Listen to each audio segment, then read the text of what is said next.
because of those extra risks within the economy that may actually negate that benefit that's supposed to go through to the third-party borrowers. If government itself does not cut its deficit and comes back into the market to borrow, but then the interest rate will go up, because every lender to government will be saying, I know this government is cash-strapped. Revenue Authority does not give them money, so it's only me. And I'm going to lend to you at 18% or 17% or 16%. So you might see the central bank monetary policy signaling a lower rate, but the fiscal authority signaling a higher rate.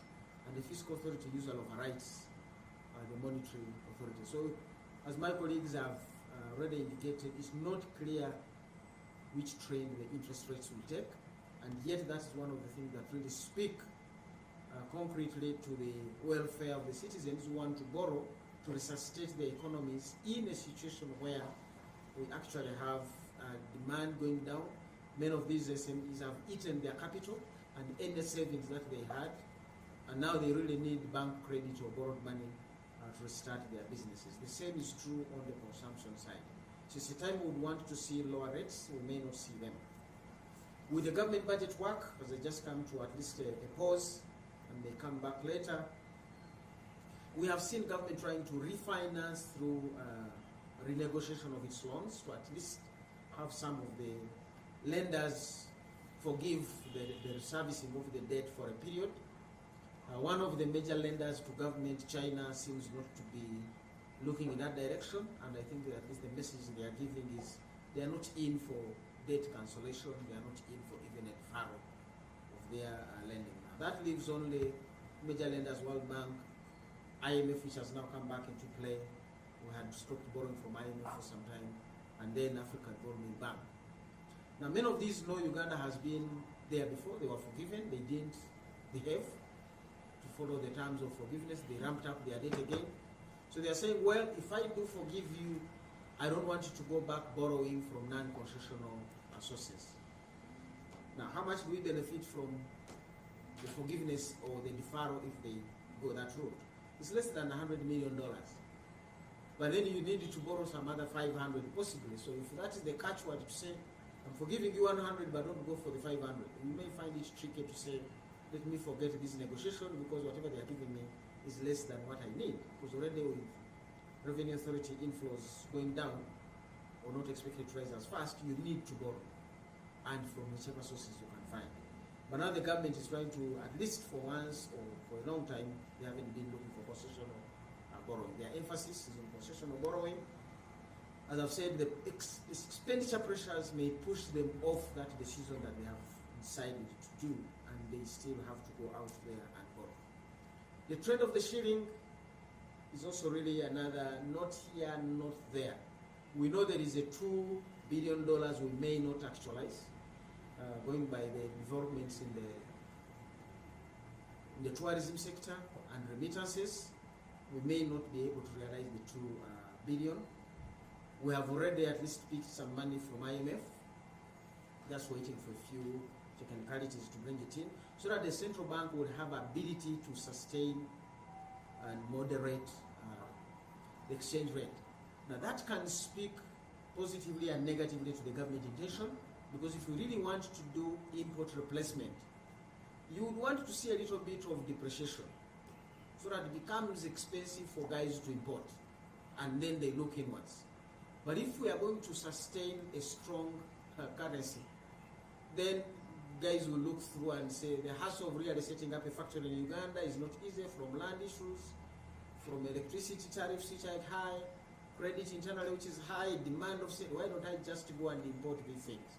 So that may speak to the contrary of what governments need to do. So the central bank needs to be conscious to say, do I need to strengthen the shilling, which is going to be a lot of pressure, because at least in this coming year, we may not see as much of the import replacement or import substitution as much. Going by the cost it takes to set up a factory, to run it and implement it, those results are in the midterm. But then the importation pressure will be there for government to say, don't let the shilling lose its value because it's making the imports too expensive, which will translate into higher levels of inflation pressure. So it's still a dicey situation, like Corona, it is going to be a Corona year with a lot of uncertainties. I will be watching weekly, monthly, but nobody should dare make a firm projection on an annual basis. I like the way the Chinese did it. They said, we are not giving you anything about growth for the Chinese economy this year because of uncertainty. I think in Uganda also, uncertainty is what is in the house. Thank you. Thank you, Dr. Fred. One of the things you talked about is import substitution, but I also think that one of the benefits we could get is increasing our exports. So how do you think we can structure our export promotion strategy to yield the best or the most benefit for us? I mean, we know that in the agricultural sector, there's the ambition to produce 20 million bags, I think by 2020. It's supposed to be this year. Yes. Around 7 years yes. now. So, yes, how can we do to transform? We're largely agricultural economy, employing about 70 to 80% of the population. However, despite it being employing that much, it's not the sector that gets the largest budget support. It's not the sector that gets the most attention or the most funding. How can we change or structure? Can make some changes to bring a significant or transformative impact on our economy? Thank you. One of the issues we are actually having a discussion on in the revision of the budget that is ongoing is absorption. So I've shifted from the level of, you gave me a small percentage, we are asking what have you been doing even with the small percentage that you had. Now apparently the Ministry of Agriculture is the worst performers, one of the worst performers in terms of absorption. The bulk of the project money we have borrowed and given to them is not performing as it should.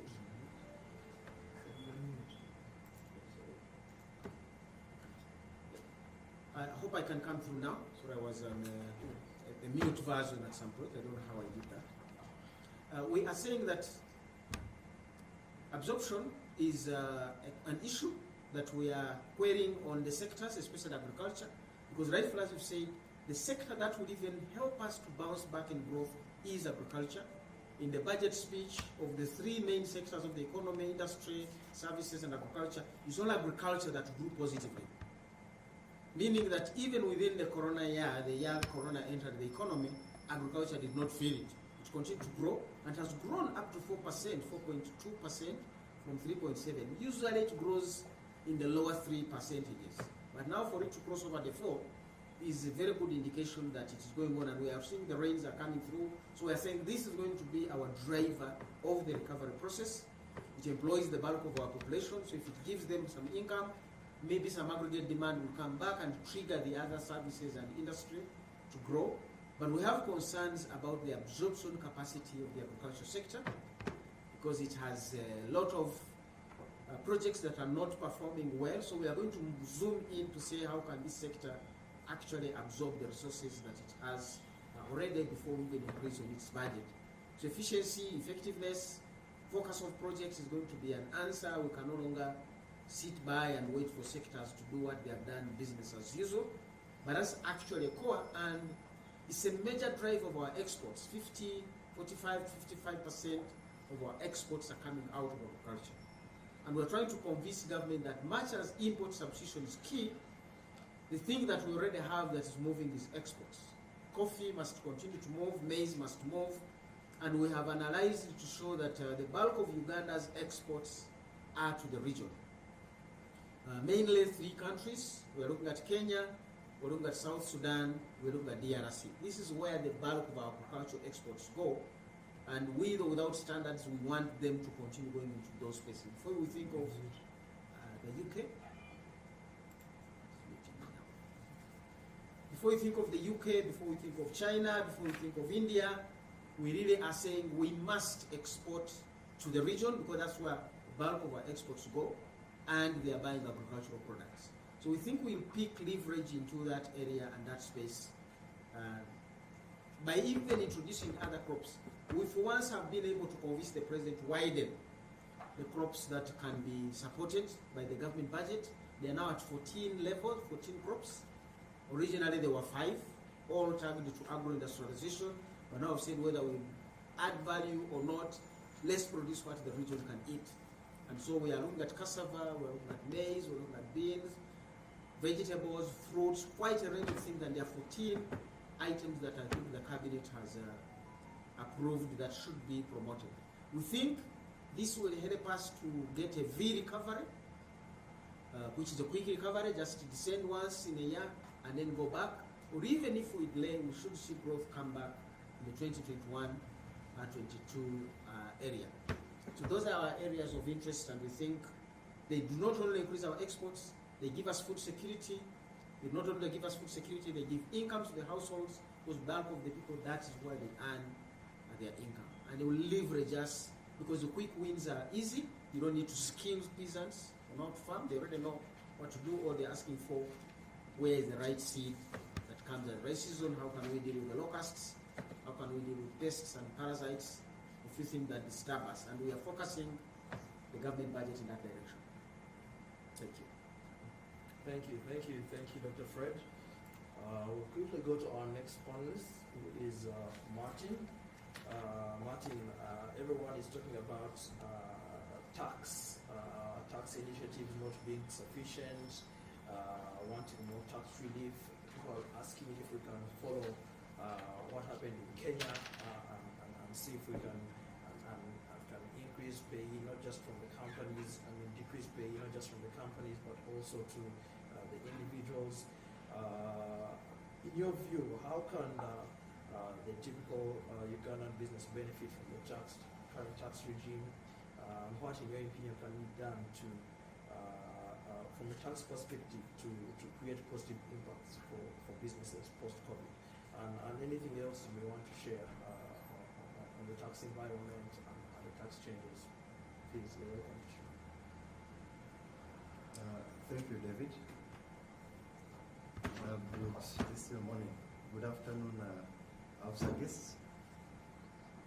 Of course, maybe as an introduction before.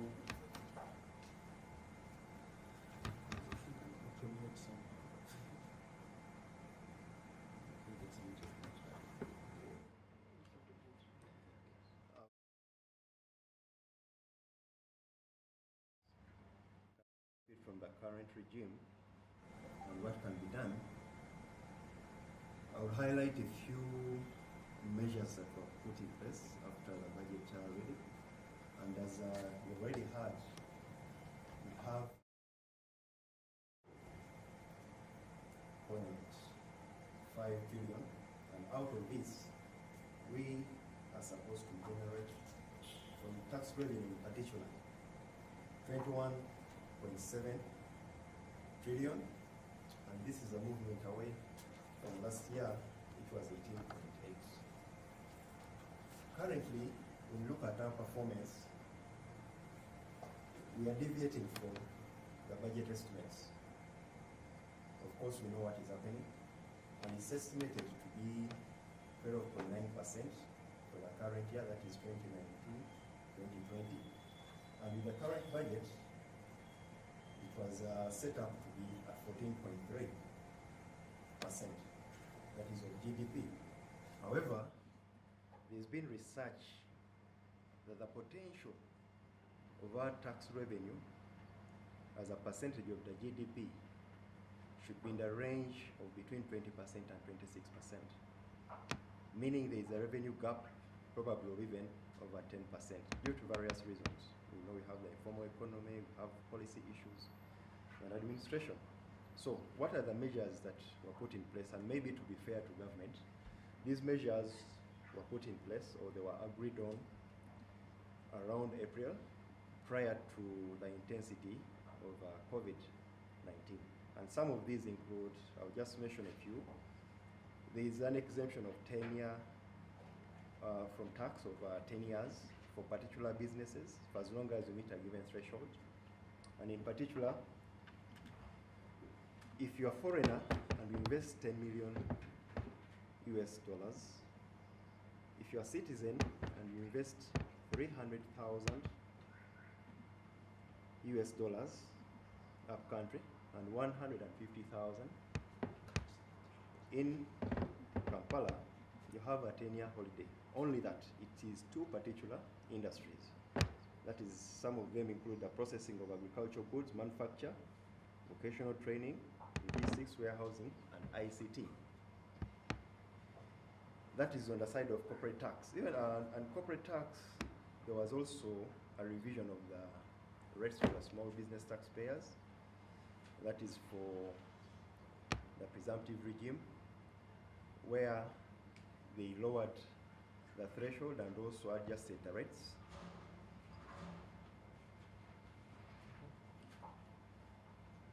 Then there is the issue of VAT, and here the government tried to cater for the manufacturers by giving them a longer period to claim VAT when they are starting business, to 12 months prior to start, and also expanded on the exemption list, which includes processed milk and software, but this is in particular to manufacturers, apart from software which is developed locally. With regard to excise duty, one thing that is standing out is fuel, and this is where they've tried to make an adjustment to cater for the various proposals which did not go through, where the fuel has been increased by 150 shillings, that is for petrol and diesel. That is, of course, with effect from 1st of July. Customs, as we are aware, they are promoting Google and trying to do a lot of import substitution, where we can generate to try and have more exports as opposed to imports. They have revised rates for most of the items which can be bought locally to 35. In fact, it's a range of between 35 and 60% import duty to support Google. And then for withholding tax, there's a 10% withholding tax now introduced on commissions paid to insurance and advertising agents. Maybe on the line of stamp duty, there is now new stamp duty on debentures, equitable mortgages, and further charge. The previous charge was 0.5% of the total value. So you can see they're trying to drive up borrowing from the banks. I think this is where Absa comes in, at least to make it a little bit lighter for the borrowers in terms of the expenses. And then stamp duty for professionals. That apart, there has also been some administrative measures, because the legislation is ready, but now it's put in place some of these. One of them is the digital tax stamps, where they wanted to cover a bigger range of products. Then there is widening the withholding tax agents. Currently the list is about 5,000, but they are going to widen that. That is where, if you're not exempt from the 6% withholding on local supplies, whoever you supply to will withhold 6% and remit it to the tax authority. They are looking at enforcing on rental. In fact, if you've been following what is happening, they signed a contract with an American company where to support in this process to try and identify all the tenants or the owners of the property so that they can collect taxes from there. Wow. Then there is also gazetting withholding agents for VAT. This was already introduced. It's now to put in practice by designating people who will be allowed to withhold VAT at 6%. And currently there is a drive of the electronic fiscal devices where to interact with the tax authority, probably in real time, where they can know your sales and your expenses, so that you can be on the same page when it comes to monthly returns. So these are the administrative measures. Now, after that, we can say these were pre-COVID. Now, as things have moved, of course, we have COVID in place. So what are some of the post or the COVID stimulus measures in terms of tax that have been proposed? One of them is to defer taxes which were due between April and 30th of June. These, they are saying, they are to be deferred up to the end of September. However, key to note is there are two particular industries with a turnover of less than 500 million shillings. And these include those ones in tourism, manufacture, horticulture, and floriculture. And then for the rest, they are deferring payment for only pay as you earn, where you have to account for pay as you earn for employees. I need to clarify this. It's not an exemption. If you're an employee, don't jump, it's not an exemption, but it's for the employer to defer this payment up to 30th of September. With regard to the other items, they have removed excise duty on undentured spirits. They had revised that one upwards. And then, of course, there's an exemption from VAT for PPE equipment to support the COVID-19 process. And then the other thing that has come through is a waiver of interest upon voluntary disclosure for any liabilities which are due, and this is up to 30th of June. So there will be no penalty or any interest for as long as you voluntarily declare and then make payment.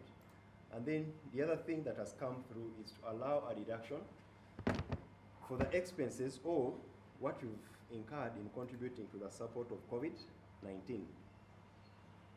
And then the other issue that has come up where they've proposed to intervene is to speed up the refund process for VAT, where they want to speed up so that they support the liquidity of companies which have been following up their payments. So these are the tax measures in relation to the stimulus for COVID-19. Now, if I can just briefly highlight a few things that have happened to our sister countries in Kenya and Tanzania in particular. For them, in the road to what is happening, they've reduced their corporate rate from 30% to 25%. That is for resident companies. For VAT, it has been reduced from 16 to 14%. And for pay as you earn, they reduced the tax-free income to start from 24,000 Kenya shillings. If you can convert that one, it comes to about, call it 860 Uganda shillings. Compare that to Uganda. Uganda, the tax-free income is 235,000. So you have probably a difference of about 600,000. And of course, there are exemptions for the PPEs. And then for Tanzania, these have not yet been passed, but they were part of the speech. And one thing that is standing out in relation to the current situation is they have also proposed to increase on the threshold to 270 Tanzania shillings, which comes to about 432,000, and still compare that one to Uganda. Uganda is 235, so for Tanzania they have 197,000. So briefly, these are the tax measures that have come through pre and post-COVID, but of course we appreciate that the government, of course, to be fair, these were approved for some of them before COVID intensified. So going back to your question on how can a typical Ugandan business benefit from the current regime, use what you can in the interim as we try and plan to see how we can influence government. One, of course, is to make use of the deferral of payment for pay as you earn by 3 months. Of course, if you talk nicely to Absa, they can utilize that money. I'm sure some of you have wage bills which can return back some good money in order to support other employees, because we've had layoffs and reductions in terms of cutting off people. Now, you need to document your donations for COVID, because as you've heard, this is going to be allowed as an expense, but it must be supported. So whereas you've donated that portion or whatever it is, document so that you get a deduction for this. You need to review your forecast, because I'm sure between April and now, some businesses have been on lockdown, things are not the same. So you need to revise your estimates in terms of compliance for the provisionals and probably even the final.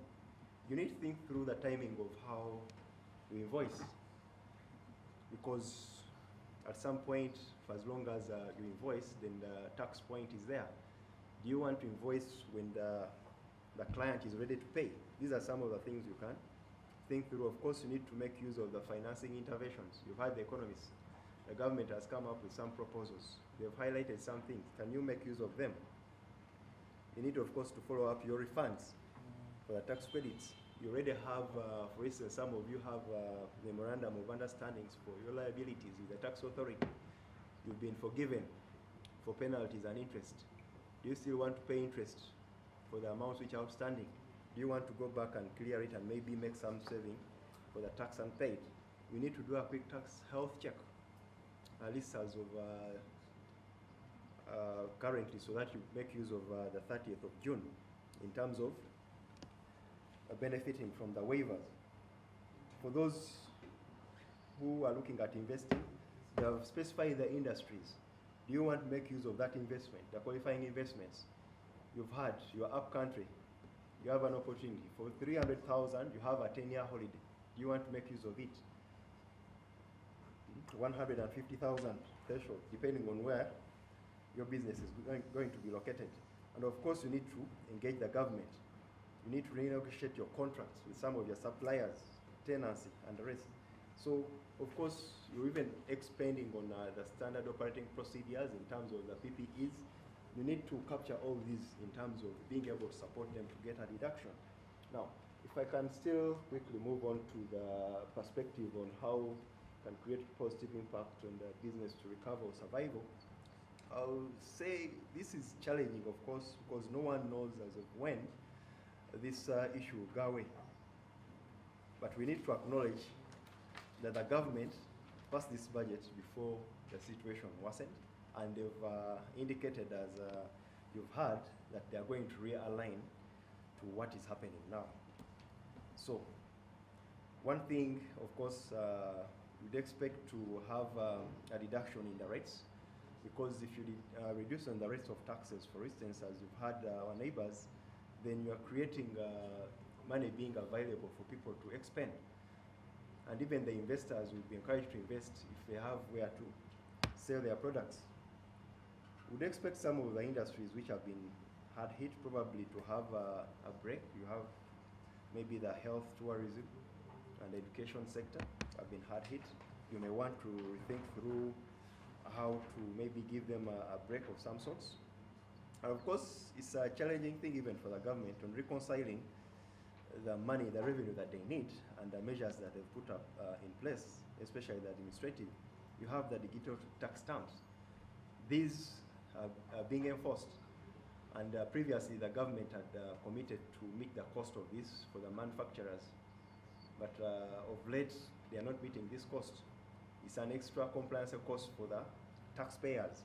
And in fact, if you've been following what is happening, the Association of Uganda Alcohol Industry and then the one of juice manufacturers put up a petition, and they want people to sign on so that the government commits to meet the cost of this.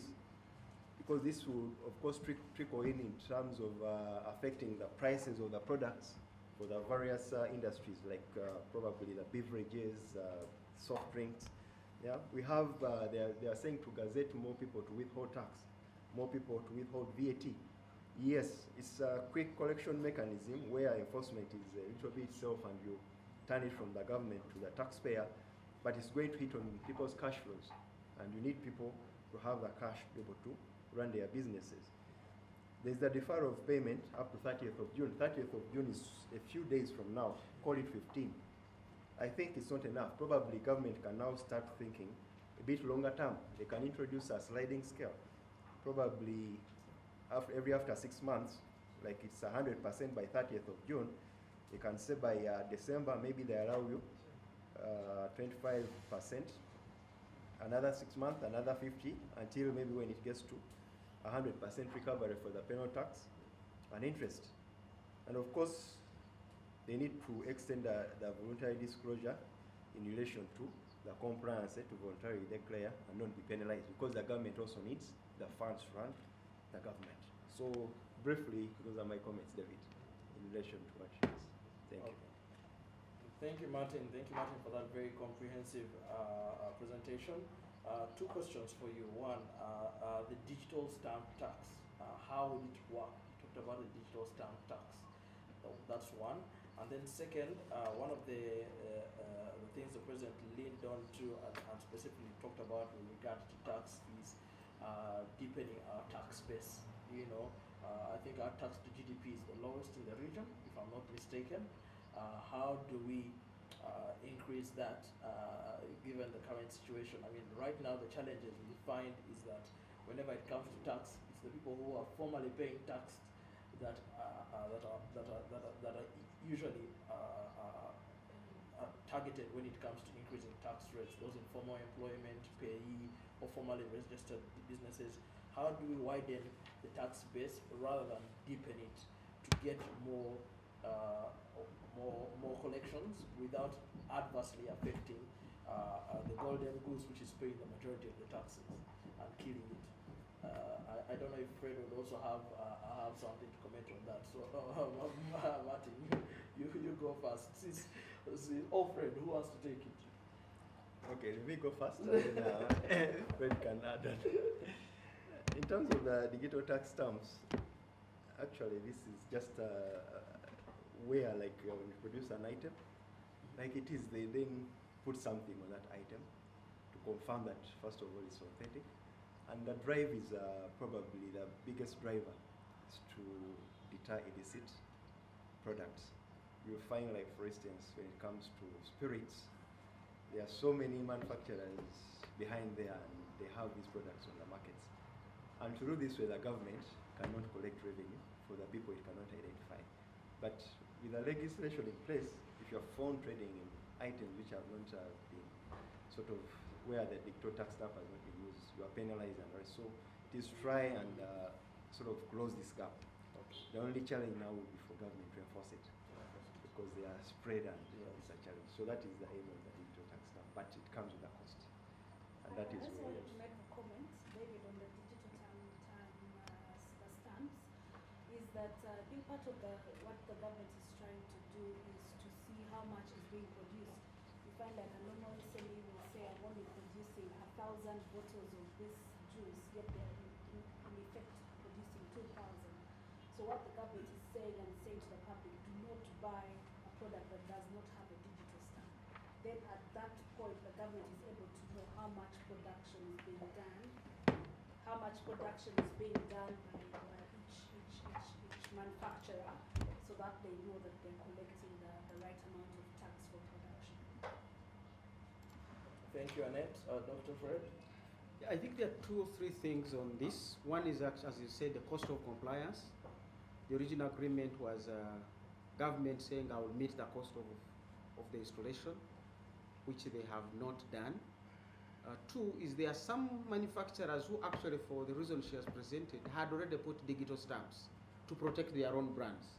Now the issue they are raising, a stamp was costing them about 11 shillings per product. Now the person who is deploying on behalf of government is saying, I'm going to charge 110 per product. So they are saying, no, for us you should have just recognized our stamp. Who is going to meet that variation, that the extra cost you're putting on us, because we already had it in our own sense. So, and then of course, the machine putting the stamp is extending the production line. So some are saying, we hadn't physically provided for that facility. Who is going to meet that extra cost?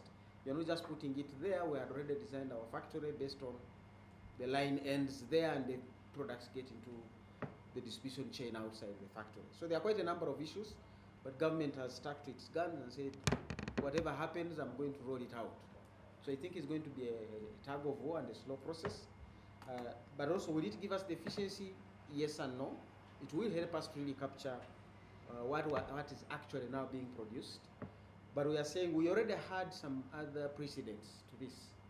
The Revenue Authority used to deploy staff in some of these big companies, because you really want to go for the big companies. You don't run after squirrels when there are elephants in the room. Just trap the elephants, the squirrels can escape. So they had already deployed there, and we're also saying you want to capture what is leaving the factory. Some of these you can do on-spot checks, because they too are interested in how much of their product has gone out into the market. They might hide and some things go through the back door, but that's why you want to catch them. So it's still going to be out there. Will it increase tax to GDP? Yes, if it can work. And there are issues of the if it can work.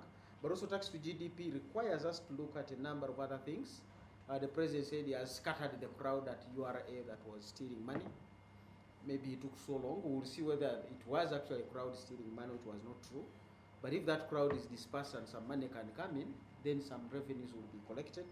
At the other end, the structure of our economy is really, a lot of it can't be taxed. So we sometimes use a wrong indicator to say tax to GDP, when you know a lot of houses are part of GDP, but they are not rented. A lot of what is driving the GDP is the construction of government projects, the dams that are coming on board, the roads that are coming on board. They are not taxable. It's the use of those roads that we should be looking for. So we cannot just run on tax to GDP and say we are doing badly. We need to recognize the structure of this economy before we can harass everybody or think we are not underperforming. But it's an unfolding situation. We hope we'll catch something now that a company has come in to look for landlords. Hopefully these landlords are getting rent paid. Some landlords have actually spending money to keep their houses because there's no tenant in them, so you actually pay. And maybe the new company coming from America will just bring that known fact to us, that the houses are there, but they're actually empty. We don't tax houses, we tax the rent. That's the rent. Yeah, as long as the rent is not there, the Americans may just tell us what we already know. Thank you Maybe- Fred, for that. The second question was deepening the Yes. tax more in terms of collection. Yeah. Maybe as we think of deepening, we need to highlight what the problem is. Just a bit of the tax administrative challenges. We appreciate that there is a huge informal sector. And of course, when it's huge, you cannot identify all those potential taxpayers. In fact, they say it's about 43% of the GDP. So already, I mean, the contribution of those who are informal, I mean, it's overshadowed by these who are informal. And we need to acknowledge that also on the side of government, they acknowledge that they've been adopting some of the policies and proposals that they've put in place. So, which causes uncertainty for investment. Because, I mean, you want to go put up an investment and you know at least for 10 years, I will plan like this, I'll be able to recover. But this is an issue. Of course, we know there is illicit trade. It's a fact. It is still there. We have government departments not talking to each other in terms of data, because all this would help to be able to identify taxpayers. And then there's something in terms of what they call fiscal social contract. I mean, the tax-paying person or public needs to appreciate and be able to see, and should be demonstrated, that for whatever they collect, it is being put to use and they can see it. Yes, we've seen the roads, but when you hear the talk on the streets, people still lack that satisfaction. So they still are government.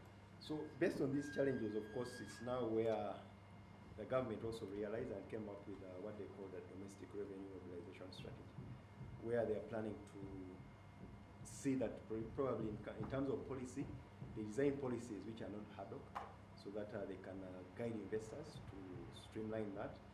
They are looking at including taxpayers in designing this policy, so that they participate more and appreciate it. Because as you can see, I don't know if you've been following the budgeting process. I mean, by the time they consult, there isn't enough consultation when they are designing these policies. Like a few hearing and it's done, and many times we've not had a reverse or a proposal based on industry. All these things come through later on. And of course, we are aware on government effort to try and go electronic. They have the digital, like the tax stamps. They are looking at the electronic fiscal devices, where they can know how you are transacting and real time, and maybe even support the other processes. But it's a challenge, and of course also looking at building technical ability of implementers. So briefly, that is what I can comment on that. Thank you very much, Martin. Annette, the banker, tell us, what are some of the initiatives that Absa has provided to support clients and ease the pressure during this period of uncertainty? I know everyone has been saying a lot of companies are struggling in the tourism, in the real estate sector, even in the manufacturing, because we have seen demand for product diminish, and that means if there are any such clients and they are servicing loans, there is a negative impact on their ability to meet those loan obligations. What initiatives are put in clients across the spectrum, retail, business, bank. Thank you, David. Okay. Good afternoon. Good afternoon. At Absa, we are cognizant of the fact that that a lot of our customers, a lot of our clients have been affected by the economic slowdown, and as a result, we are well aware that it's difficult for them to continue meeting their obligations as they previously were able to.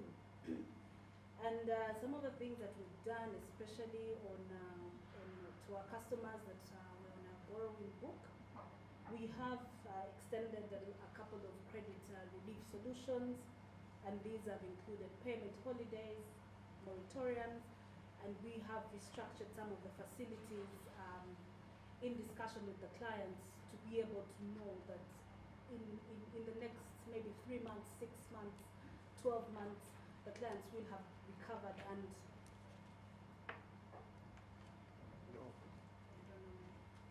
okay, my back. It was a not off in a way. Is this something? Hello? Don't know something has happened to the connection. Are you off as well? Yes.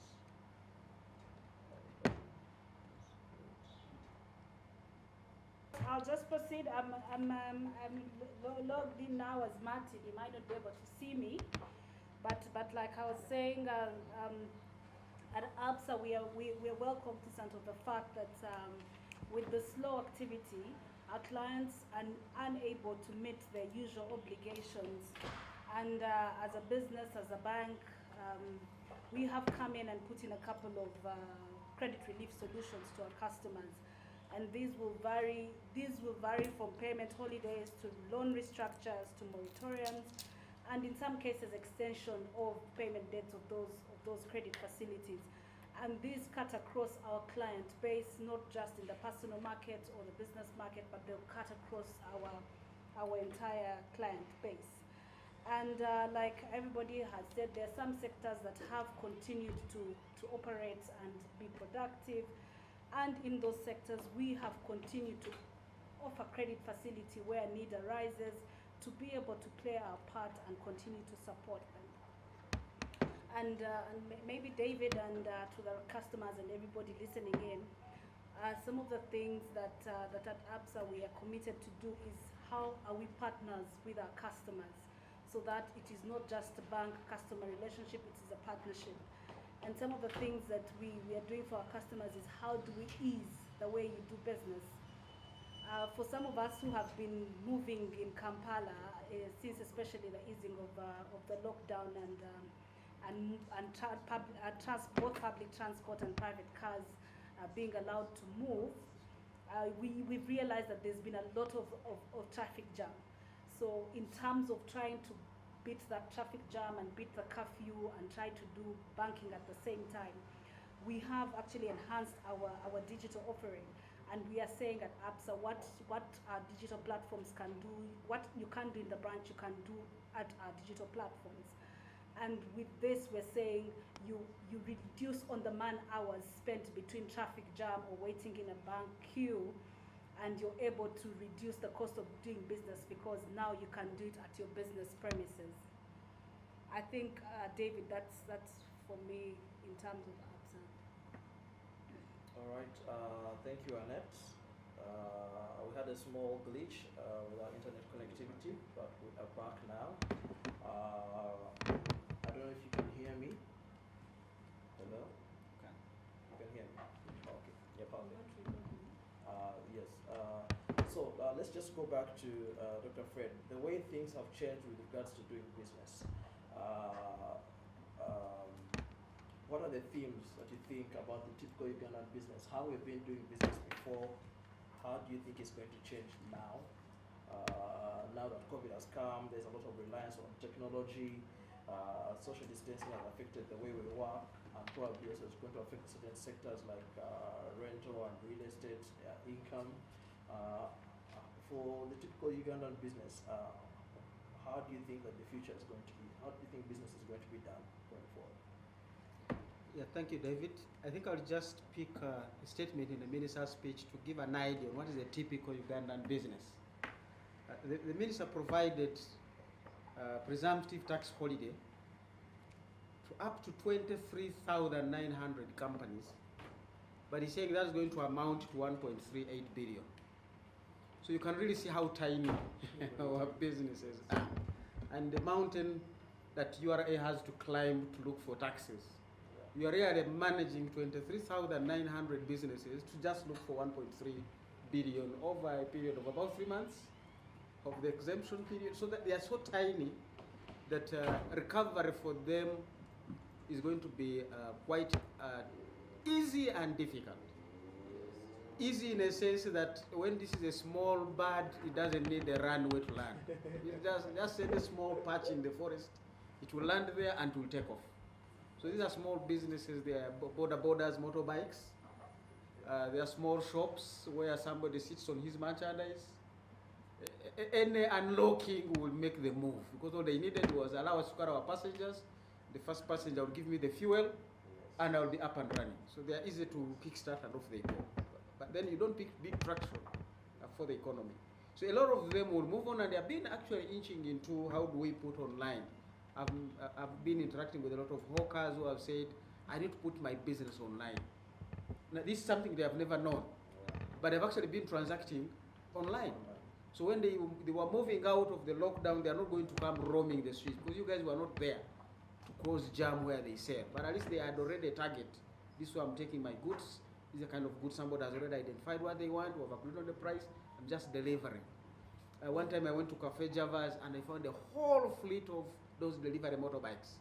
I said, hey, wait a minute, now we should be buying motorbikes not to carry passengers, but to actually convert them into delivery vans.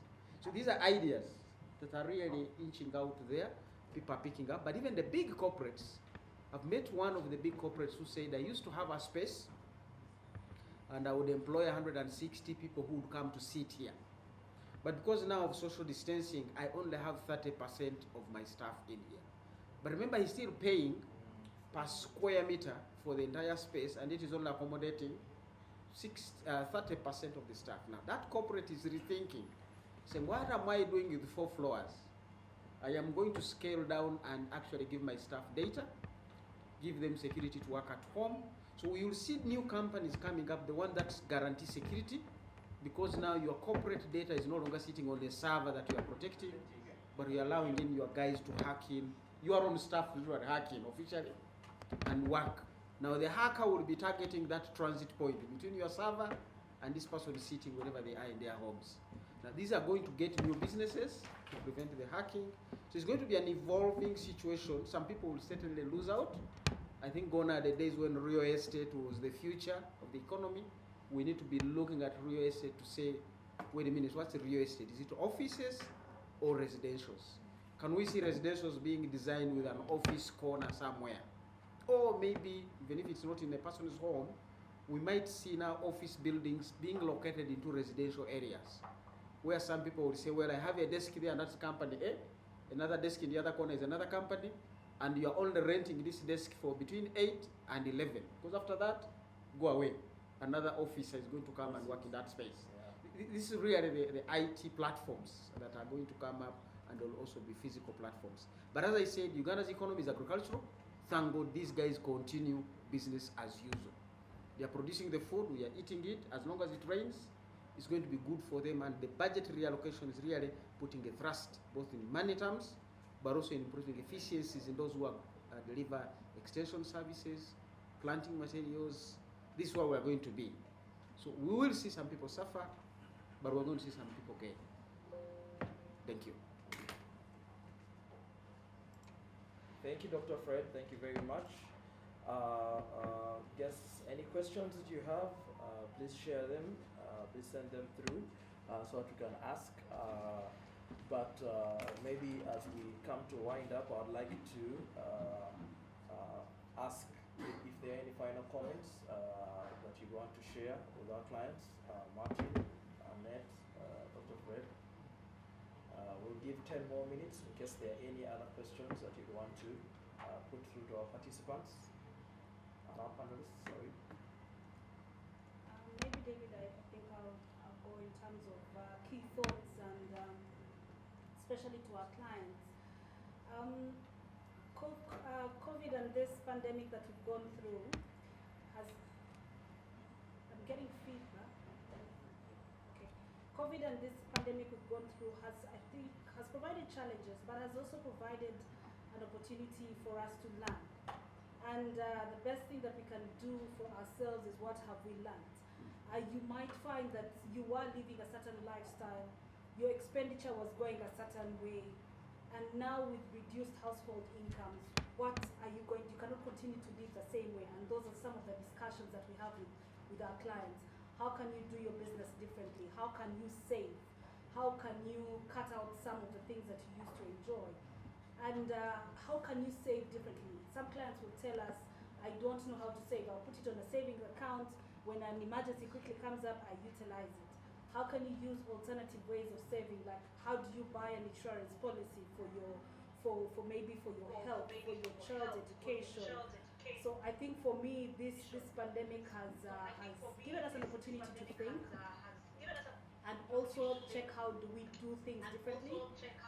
And also to our clients out there, we've offered payment holidays. My colleagues from the tax department were saying you've deferred some of your payee.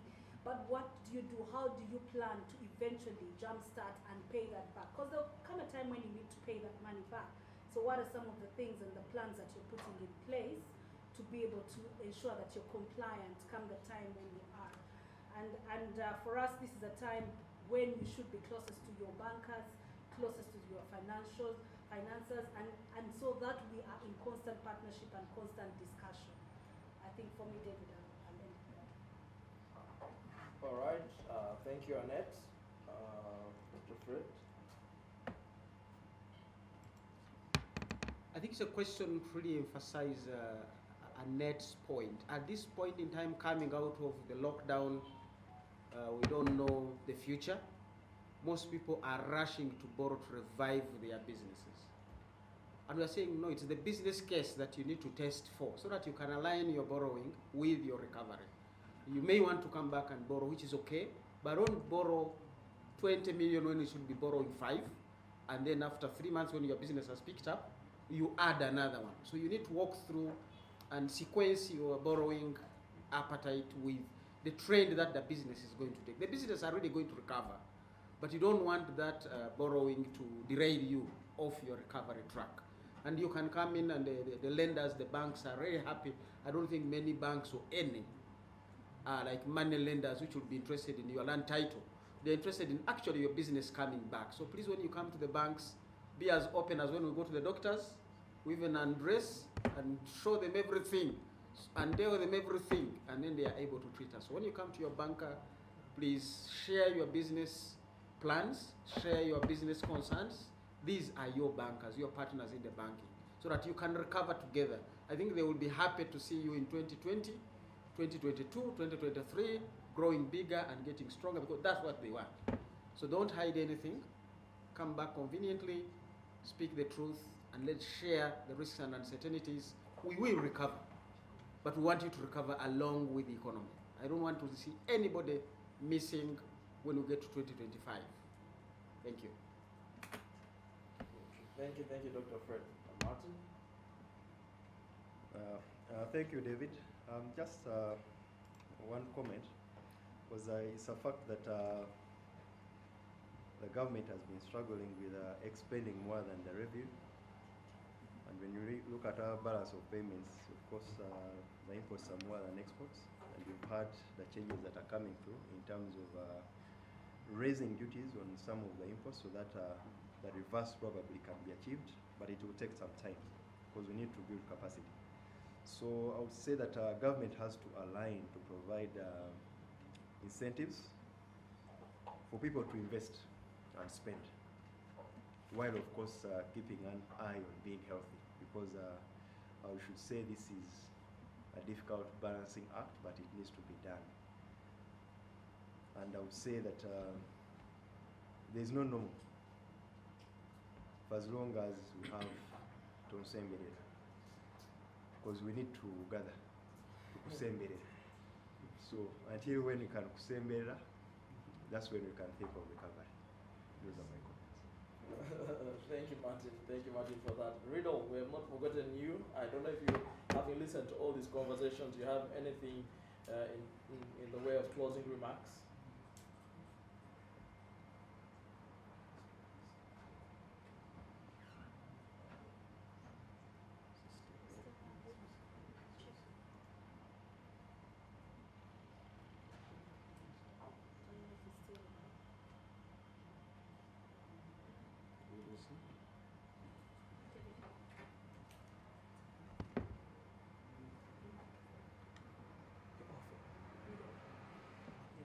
It's on.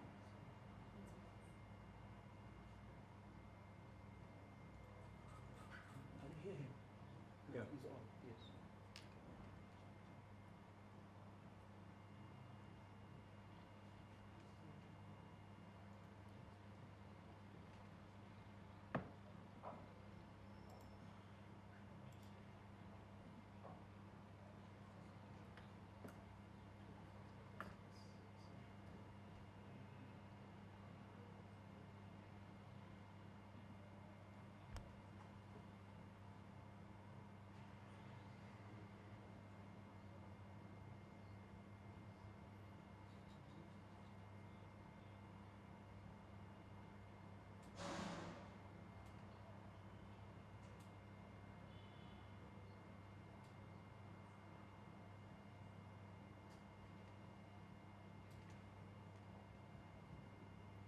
Is Kuno?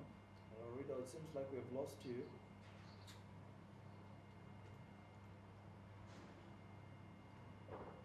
Hello? Okay, it looks like we have lost Riddle. Hello? Okay. I think let's proceed. If it comes back while we're still on, we'll continue. I just want to say thank you, ladies and gentlemen, for your time. Thank you so much for sparing these 1.5 hours to come and listen to this conversation. We think it's not yet over because the government is going back to align, and like Dr. Fred probably intimated, the discussions that are ongoing right now, and hopefully there will be some slight changes. The key is that COVID is here and it's probably going to get slightly worse before it gets better, and so we need to buckle up for the long ride. As corporates, as customers, even as individuals, we just need to make sure that we are aligned with our bankers, because those are going to help us to get through this situation, and also that we are taking the right measures as businesses to make sure that we can survive the long haul, that we are adapting to the changes that are happening, and also taking advantage of the opportunities that are there. Martin shared a couple of them that I didn't know existed, but we could take advantage of those. We'll share Martin's presentation, which he had put on screen for those of you who are interested. Just send your emails through on the chat so we can send those through to you.